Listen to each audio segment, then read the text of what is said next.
ബംഗ്ലാദേശിൽ നടക്കാൻ പോകുന്ന തെരഞ്ഞെടുപ്പിൽ വിശ്വാസമില്ല എന്ന് മുൻ പ്രധാനമന്ത്രി ഷെയ്ഖ് ഹസീന. UN മേൽനോട്ടത്തിൽ വോട്ടെടുപ്പ് നടത്തണം.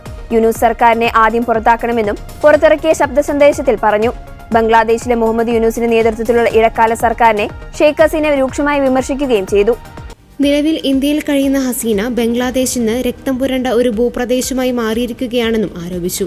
തന്റെ അനുയായികൾക്കും അവാമി ലീഗ് പ്രവർത്തകർക്കും നേരെ നടക്കുന്ന അതിക്രമങ്ങൾ ചൂണ്ടിക്കാട്ടിയാണ് ഡെമോക്രസി ഇൻ എക്സൈൽ എന്ന നിലയിലുള്ള തന്റെ പുതിയ സന്ദേശത്തിലൂടെ അവൾ ഭരണകൂടത്തെ കടന്നാക്രമിച്ചത്. തന്റെ സർക്കാരിനെ പുറത്താക്കിയതിനു ശേഷം രാജ്യത്ത് നിയമവാഴ്ച പൂർണ്ണമായും തകർന്നെന്ന് ഷെയ്ഖ് ഹസീന പറഞ്ഞു.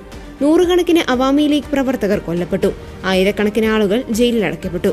യൂനസ് ഭരണകൂടം പ്രതികാര ബുദ്ധിയോടെയാണ് പ്രവർത്തിക്കുന്നതെന്നും ജനാധിപത്യ മൂല്യങ്ങളെ കാറ്റിൽ പറത്തി രാജ്യത്തെ അരാജകത്വത്തിലേക്ക് തള്ളിവിടുകയാണ്. താൻ പടുത്തുയർത്തിയ വികസനങ്ങളെല്ലാം നശിപ്പിക്കപ്പെട്ടുവെന്നും ഹസീന ചൂണ്ടിക്കാട്ടി.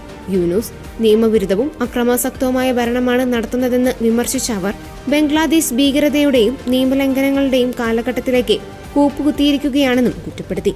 വിദേശ ശക്തികൾക്ക് വേണ്ടി പ്രവർത്തിക്കുന്ന പാവ ഭരണകൂടത്തെ താഴെയിറക്കാൻ അണികളോട് അവർ ആഹ്വാനം ചെയ്തു. യൂനിസിനെ കൊലയാളിയായ ഫാസിസ്റ്റ്, പലിശക്കാരൻ, കള്ളപ്പണം വെളുപ്പിക്കുന്നയാൾ, അധികാരമോഹിയായ രാജ്യദ്രോഹി എന്നിങ്ങനെയെല്ലാം പ്രസംഗത്തിൽ വിമർശിക്കുന്നുണ്ട്. രാജ്യം വലിയ ജയിലും വധശിക്ഷ നടപ്പാക്കുന്ന സ്ഥലവും മരണത്താഴ്വരയുമായി മാറി. രാജ്യം ഭീകരതയുടെ കാലഘട്ടത്തിലേക്ക് കൂപ്പുകുത്തി. ജനാധിപത്യം പ്രവാസത്തിലാണെന്നും അവർ പ്രസംഗത്തിൽ പറയുന്നു.